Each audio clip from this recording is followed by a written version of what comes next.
إن الحمد لله والصلاة والسلام على أشرف رسل الله محمد بن عبد الله وعلى آله وصحبه أجمعين، أما بعد، فقد قال الله تعالى في كلامه القديم: أعوذ بالله من الشيطان الرجيم، بسم الله الرحمن الرحيم. يا أيها الذين آمنوا أنفقوا من طيبات ما كسبتم ومما أخرجنا لكم من الأرض ولا تيمموا الخبيث منه تنفقون ولستم بآخذيه إلا أن تغمضوا فيه واعلموا أن الله غني حميد.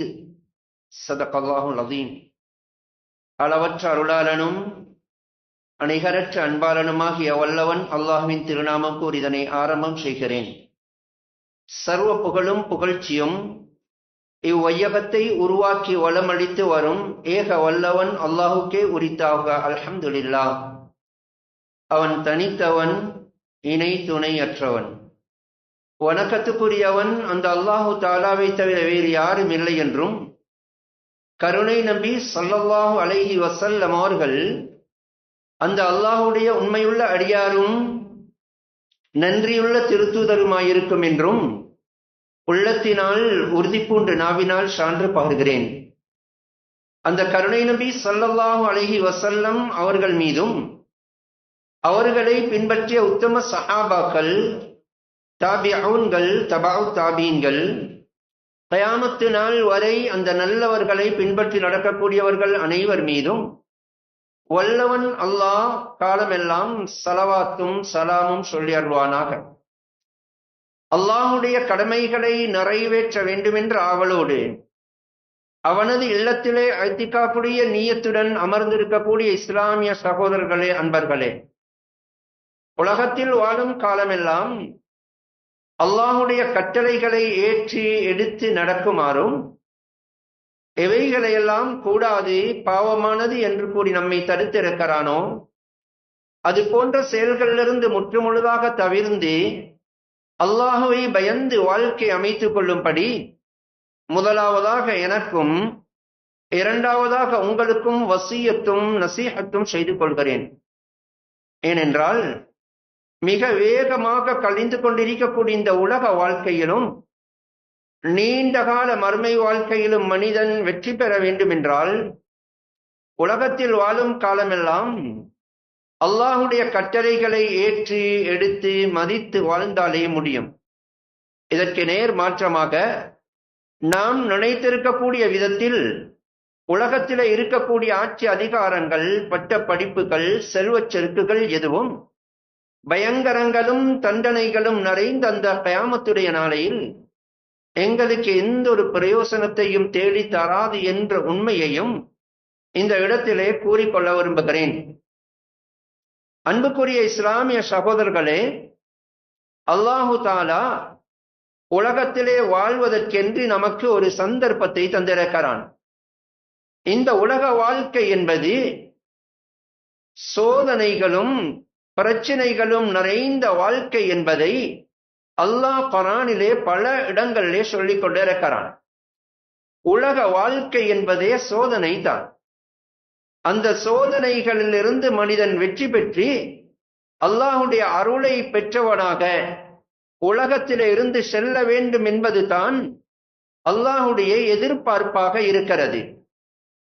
சோதனைகள் எந்த அளவுக்கென்றால் எல்லா விடயங்களிலும் வாழ்க்கையிலே சோதனைகளாகவே அமைகின்றன. அல்லாஹ் சொல்லுகிறான்: அஹஸிபன் நாஸ் ஐ யுத்ரகு ஐ யகூலு ஆமன்னா வஹும் லா யுஃப்தனூன்.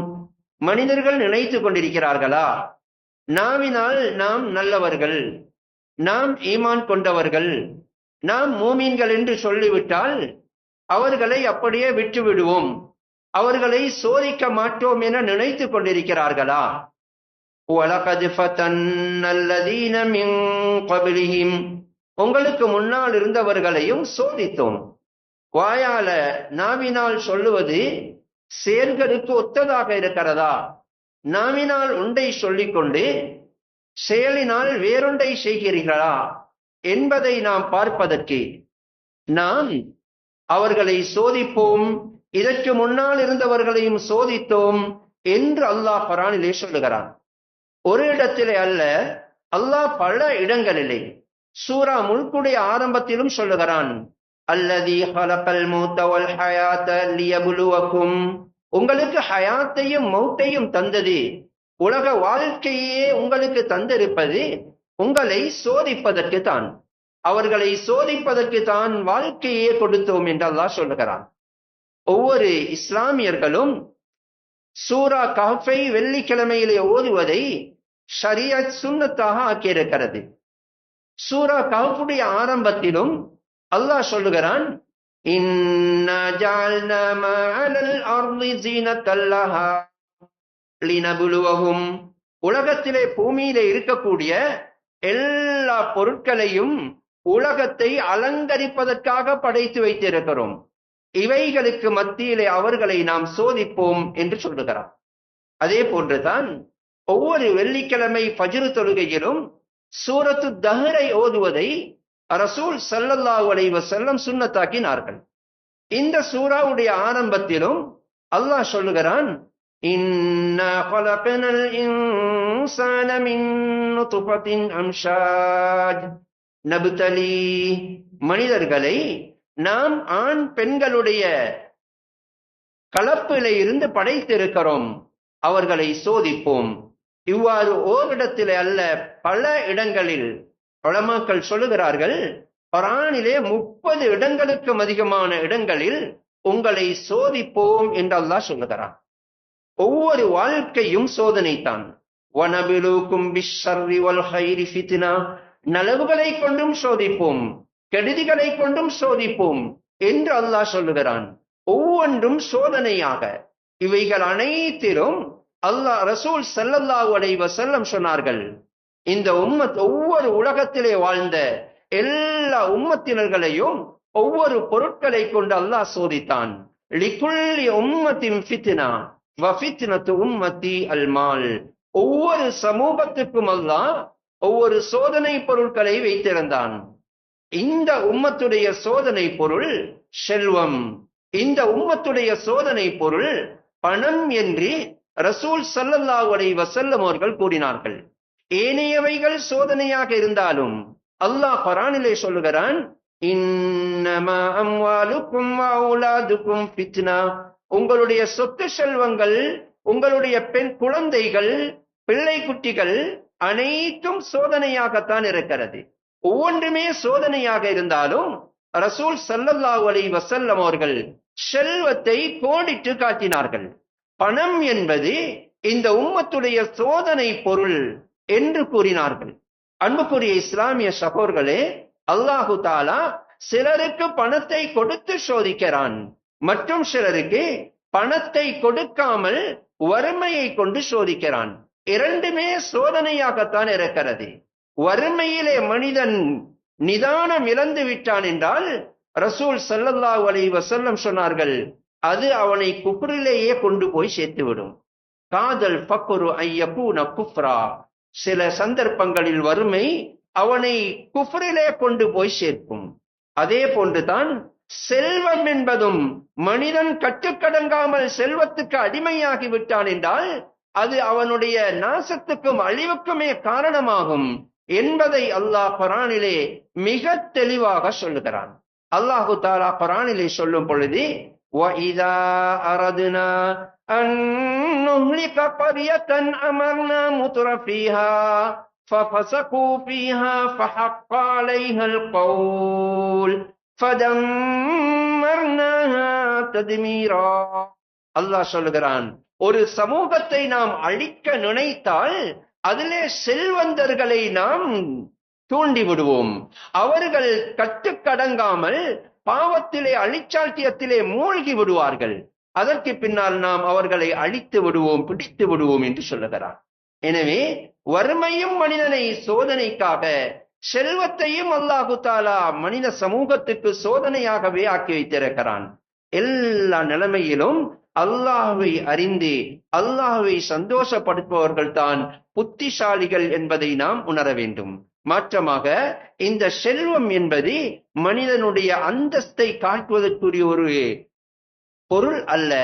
மனிதன் நினைத்து கொண்டிருக்கிறான், பணம் கிடைத்தால் மரியாதை கிடைக்கும், பணம் கிடைப்பது அல்லாஹ்வுடைய இரக்கம், அல்லாஹ் கண்ணியப்படுத்த நினைத்தால் செல்வத்தை தருவான் என்று மனிதன் நினைக்கிறான் என்று அல்லாஹ் குர்ஆனிலே சொல்லுகிறான். அல்லாஹு தாலா சொல்லும் பொழுது, ஃபஅம்மல் இன்சானு இதா மப்தலாஹு ரப்புஹு ஃபஅக்ரமஹு வனஅமா ஃபயகூலு ரப்பி அக்ரமன். மனிதன் அல்லாஹ் அவனை சோதிப்பதற்காக செல்வத்தை கொடுத்து பணத்தை கொடுத்தால் அவன் சொல்லுகிறான், என்னுடைய ரப்பு என்னை கண்ணியப்படுத்தி விட்டான், எனக்கு செல்வத்தை தந்து விட்டான் என்று அவன் சொல்லுகிறான். அதே நேரத்திலே வஅம்மா இதா மப்தலாஹு ஃபகதர அலைஹி ரிஸ்கஹு ஃபயகூலு ரப்பி அஹானன். இதே நேரத்திலே அவனை சோதிப்பதற்காக கொஞ்சம் அவனுக்கு இறுக்கமாக ஆக்கிவிட்டால், அவனை இறுக்கிவிட்டால், அவனுக்கு வறுமையை கொடுத்து விட்டால் அவன் சொல்லுகிறான், என்னுடைய ரப்பு என்னை கேவலப்படுத்தி விட்டான், என் மீது இறக்கப்படவில்லை என்று கூறுகிறான். அது அவ்வாறு அல்ல. இரக்கத்தினால் செல்வத்தை கொடுப்பதும் அல்ல, இரக்கத்தினால் கஷ்டப்படுத்துவதும் அல்ல, இரக்கத்தினால் உலகத்திலே அல்லாஹு தாலா மனிதனை செல்வத்தை கொடுத்து கண்ணியப்படுத்துகிறான் என்பது அல்ல. செல்வத்தை கொடுப்பதும் எடுப்பதும் அல்லாஹ் அவனை சோதிப்பதற்கு. இதை நபிமார்கள் உணர்ந்தார்கள். ஹஜ்ரத் சுலைமான் அலைஹிஸ்ஸலாம் அவர்களுக்கு உலகத்திலே ஆகாயத்திலே பறக்கும் அளவுக்கு செல்வத்தை கொடுத்தான். அவர்களும் கடைசியிலே சொன்னார்கள், இன்ன ஹாதா மின் ஃபضل ரப்பி லியப்லுவனி அஷ்குர் அம் அக்ஃபுர். இது என்னுடைய ரப்பு இறைவன் எனக்கு தந்தது. எதற்காக தந்தான் என்றால், லியப்லுவனி அஷ்குர் அம் அக்ஃபுர். நான் இவைகளை வைத்துக் கொண்டு அல்லாஹ்வுக்கு நன்றி செலுத்துகிறேனா அல்லது நிராகரிக்கிறேனா என்று என்னை சோதிப்பதற்கு அல்லாஹ் தந்திருக்கிறார். அன்புக்குரிய இஸ்லாமிய சகோதரர்களே, ரசூல் ஸல்லல்லாஹு அலைஹி வஸல்லம் அவர்களும் சஹாபாக்களும் இந்த பணத்துடைய செல்வத்துடைய யதார்த்தத்தை உணர்ந்தார்கள். இது எங்களை சோதிப்பதற்கு அல்லாஹ் தந்திருக்கிறான் என்பதை உணர்ந்ததனால் பணத்துக்கு அடிமையாகவில்லை, செல்வத்துக்கு அடிமையாகவில்லை. உலகத்திலே நிதானமாக வாழ்ந்தார்கள். எவ்வளவு செல்வம் இருந்தும் அவர்கள் எளிமையான வாழ்க்கையை வாழ்ந்தார்கள். அல்லாஹ் குர்ஆனிலே சொல்லுகிறான், நபியை நாம் மிகப்பெரிய பணக்காரனாக ஆக்கினோம். ஆனால் உலகத்திலே எந்த அளவுக்கு அறிமுகமானார்கள் என்றால், யாரை பார்த்தாலும் ரசூலுல்லாஹ் மிகப்பெரிய ஒரு ஏழையாக வாழ்ந்தார்கள், எளிமையாக வாழ்ந்தார்கள், ஏழையாக இருந்தார்கள் என்று அறிமுகமாகும் அளவுக்கு, உலகமே பேசும் அளவுக்கு எளிய வாழ்க்கை வாழ்ந்தார்களே தவிர அவர்கள் ஆடம்பரமாக வாழவில்லை. அல்லாஹ் குர்ஆனிலே சொல்லுகிறான், அலம் யஜ்திக யதீமன் ஃபஆவா வவஜதக ஆயிலம் ஃபஅக்னா. உங்களை அவன் ஏழையாக பெற்றுக்கொண்டு பணக்காரனாக ஆக்கவில்லையா? ரசூல் ஸல்லல்லாஹு அலைஹி வஸல்லம் அவர்களை விட செல்வந்தர்கள் உலகத்திலே யாருமே இருக்கவில்லை என்று சொல்லும் அளவுக்கு செல்வத்தோடு இருந்தார்கள். அல்லாஹ் செல்வத்தை கொடுத்திருந்தான். உலகத்திலே எந்த ஒரு பணக்காரனும் செய்யாத அளவுக்கு ரசூலுல்லாஹ் உலகத்திலே வாழ்ந்தார்கள். எந்த அளவுக்கு என்றால், ஹதீஸிலே பதிவாயிருக்கிறது, ஒவ்வொரு வருடத்துடைய ஆரம்பத்திலும் அவர்களுடைய மனைவிமார்கள் ஒரே நேரத்திலே 9 மனைவிமார்கள் இருப்பார்கள். ஒவ்வொரு மனைவிமார்களுக்கும் ஒரு வருடத்துடைய செலவினங்களை வருட ஆரம்பத்திலேயே கொடுத்து விடுவார்கள். எந்த அளவுக்கு என்றால், ஒவ்வொரு மனைவிமார்களுக்கும் 20 சா தானியம் கோதுமைகளை கொடுப்பார்கள். 20 சா என்பது சுமார் 750 கிலோகிராம்களை கொண்ட அளவுக்கு ஒவ்வொரு மனைவிமார்களுக்கும் ஒரு வருடத்துடைய ஆரம்பத்திலேயே கொடுத்து விடுவார்கள். இது தானியம் மாத்திரம். அதே நேரத்திலே பேரீத்தம்பழம் அதனுடைய 4 மடங்கு. சுமார் ஒவ்வொரு மனைமார்களுக்கும் 3000 கிலோ அளவுக்கு ஒரு வருடத்துக்கு பேரீத்தம்பழத்தை கொடுப்பார்கள். ஆனால் மனைமார்களும் எடுத்து பதுக்கி வைத்து அதை வாழ மாட்டார்கள்.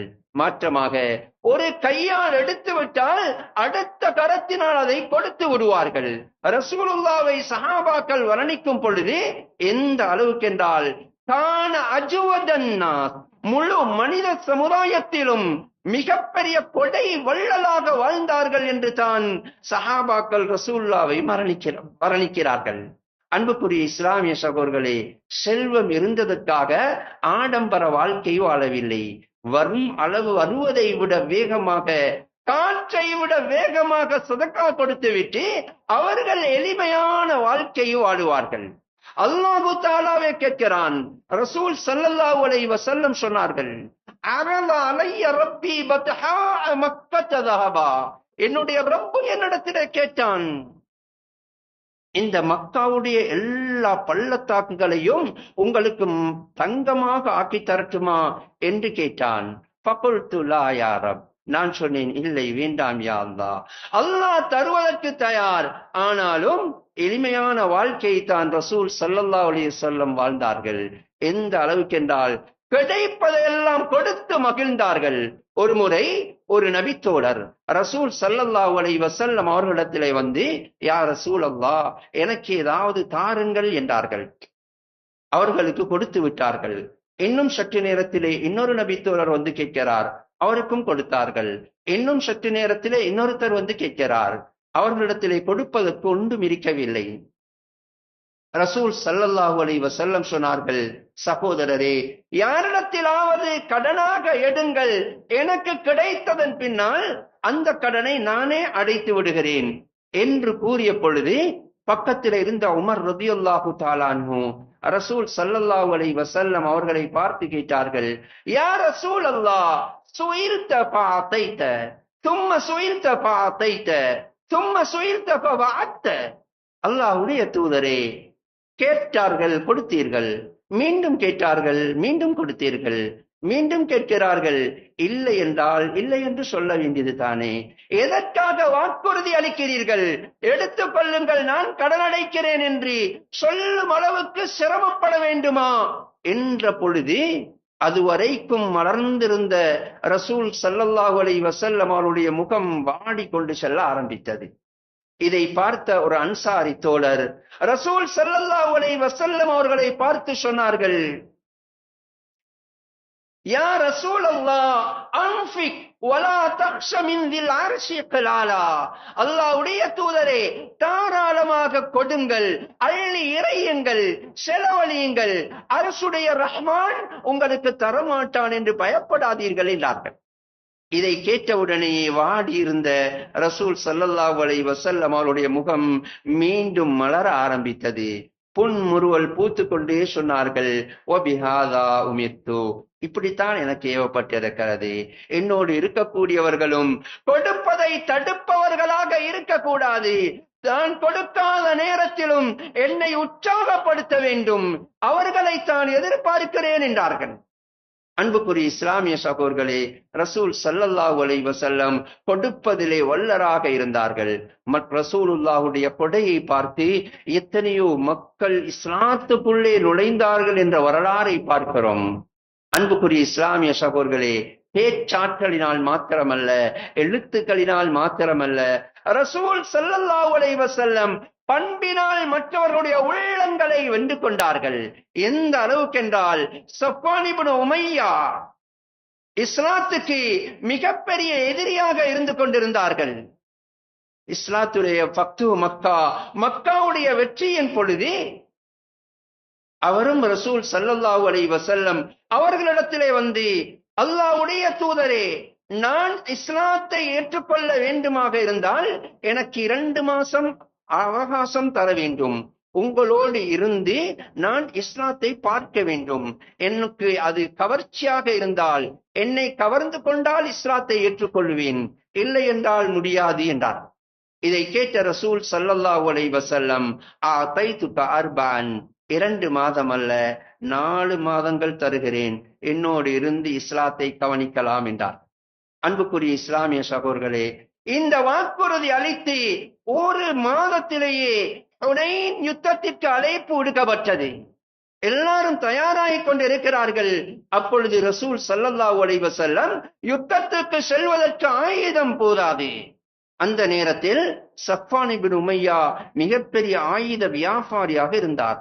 அவர்களிடத்திலே உங்களுடைய ஆயுதத்தை தர முடியுமா என்று கேட்ட பொழுது அவர் கேட்டார், என்னிடத்திலிருந்து பறித்தெடுக்க போகிறீர்களா என்று கேட்ட பொழுது, இல்லை, ஆரியத்துன் மதுமூனா, நான் இரவலாக கேட்கிறேன், யுத்தம் முடிந்து விட்டு வந்து தருவேன், அதற்கு நான் பொறுப்பு என்று கூறிய பொழுது தருகிறேன் என்று கூறிவிட்டு நானும் உங்களோடு யுத்தத்துக்கு வருவேன் என்றார்கள்.